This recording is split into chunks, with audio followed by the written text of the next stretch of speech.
Olá pessoal, nessa primeira aula eu vou dar uma introdução ao conteúdo do livro das páginas 23, 24, 25, 26 e 27, certo? Então nosso primeiro tema vai ser a mecânica.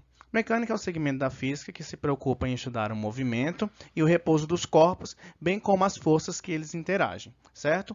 Porém, nesse primeiro momento, a gente não vai se importar muito com o que está causando esse movimento, que é onde a gente entra na parte da mecânica chamada cinemática, que tem por objeto o estudo do movimento dos corpos e principalmente das suas trajetórias em função das grandezas físicas de posicionamento, velocidade, aceleração e tempo de deslocamento, desconsiderando-se os agentes que os produzem ou mantêm ou modificam, ou seja, sem revelar suas causas. Resumindo, a cinemática vai estar interessada no movimento dos corpos, certo? E o que a gente vai entender o que a gente quer desse movimento dos corpos? A gente quer o posicionamento, a velocidade, a aceleração e o tempo de deslocamento. Nesse primeiro momento, não importa para a gente quem é que está causando esse movimento. Vamos agora a alguns conceitos básicos de cinemática. O primeiro conceito vai ser de móvel. Móvel é todo corpo, porção limitada de matéria dotado de massa e volume, cujo movimento é objeto de estudo. Por exemplo, se a gente vai estar estudando o movimento de um carro, o carro é o nosso móvel. Se a gente estiver estudando o deslocamento de um avião, o avião é o nosso móvel. Ou então a corrida de um atleta, esse atleta é o nosso móvel, certo? E esse móvel a gente pode classificar de duas formas, ou como ponto material ou como corpo extenso. Por exemplo, esse carro vai ser um corpo extenso ou um ponto material? Isso vai depender. Vai depender, por exemplo, se eu estou considerando o movimento desse carro em uma longa estrada, esse móvel, ele se torna uma partícula, porque ele é muito pequeno em relação ao que eu estou analisando, que é a estrada. Porém, se eu estou analisando esse móvel dentro desse carro, dentro de uma garagem, ele se torna um corpo extenso, porque as dimensões dele vão influenciar no movimento dele nesse espaço que é a garagem, que é um espaço menor, certo? Outro ponto importante é o referencial. Referencial é o corpo ou sistema físico, conjunto observável de corpos, em relação ao qual se realizam as observações, as descrições e as formulações de leis físicas. Por exemplo, as posições e as velocidades móveis dependem do referencial adotado. Vamos ver como exemplo aqui. Aqui a gente está apresentando um mapa da região próximo da escola. Se eu colocar 3 alunos em posições diferentes, é possível você me dizer quem é o aluno A, quem é o aluno B e quem é o aluno C?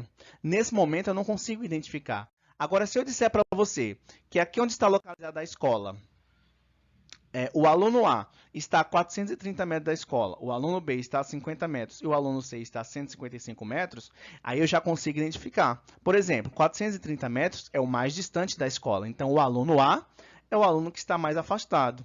Já o aluno B está a 50 metros da escola, é o aluno que está mais próximo à escola, então é esse aluno próximo aqui. E o aluno C é o aluno que está no meio, porque está numa distância intermediária. Nesse caso, quem foi um referencial foi a escola. Eu preciso de um ponto para me referenciar. E se agora eu mudasse e a referencial fosse essa capela de Santa Luzia? Aí quem seria o aluno A, B e C agora? Aí nós poderíamos dizer que modificou agora. O aluno que está mais próximo da capela se tornou o B, o aluno A é o que está mais afastado e o aluno C continua sendo o intermediário, certo? Então, dependendo do referencial, a posição pode mudar, o aluno pode mudar, depende muito do que eu estou me referenciando. Chegamos agora à trajetória. Trajetória é o conjunto formado por todas as posições ocupadas por um móvel durante seu movimento, tendo em vista determinado referencial. Por exemplo, aqui, utilizando o mesmo mapinha. Veja aqui que eu tenho uma casinha, digamos que é a casa de um aluno.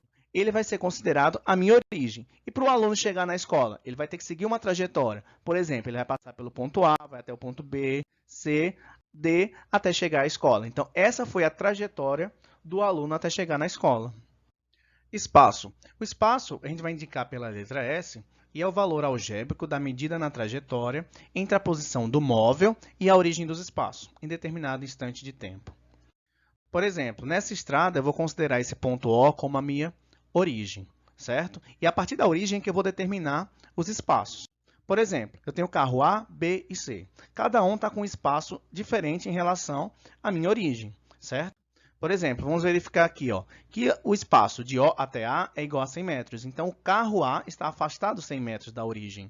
Já a distância, o espaço de O a B também é 100 metros. Então, o carro B também está afastado 100 metros da origem. E o carro C é o espaço de 50 metros. Então, ele está afastado a 50 metros, certo? Porém, eu tenho um problema aí, ó, porque tanto o carro A quanto o carro B têm o mesmo espaço, 100 metros. Certo? Mas a gente pode perceber na figura que eles não estão na mesma posição. Então, eu preciso de algo para diferenciar isso. Para isso, eu vou precisar adotar um lado positivo e um lado negativo. Nesse caso, eu vou dizer que todas as posições que estão à direita da minha origem vão receber sinal positivo.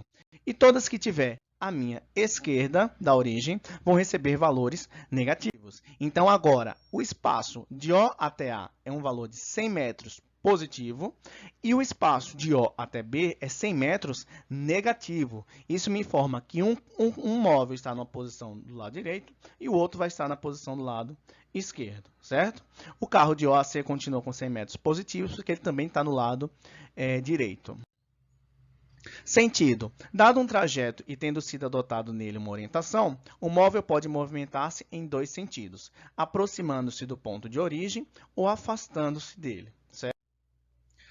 Vamos definir o espaço aqui nesse exemplo. Esse móvel aqui, ele está em qual é o espaço dele em relação à origem? Nosso primeiro exemplo aqui, ele vai estar o quê? A 3 metros da origem. No segundo exemplo, veja que a origem modificou. Agora ele está no espaço o quê? Menos 3 metros, porque ele está no sentido oposto. Ele está afastado menos 3 metros à esquerda. E já no nosso último exemplo aqui, ele está na própria origem. Então, ele não tem nenhum espaço. Então, o espaço é zero. Movimento e repouso. Vamos olhar os passageiros desse ônibus. Eles estão em movimento ou estão em repouso? Isso depende. Depende do nosso referencial. Por exemplo, essa menina ela está em repouso em relação à mãe dela. Porém, alguém que está do lado de fora do ônibus e vê o ônibus andando, vai ver que a menina está o quê? Em movimento, porque ela acompanha o movimento do ônibus. Então, esse negócio de movimento e repouso depende muito do nosso referencial. Vamos ver a definição aqui, ó, que movimento é o fenômeno físico no qual um móvel muda de posição com o passar do tempo em relação ao referencial adotado. Já o repouso é o fenômeno físico no qual um móvel mantém a mesma posição no decorrer do tempo em relação a um determinado referencial.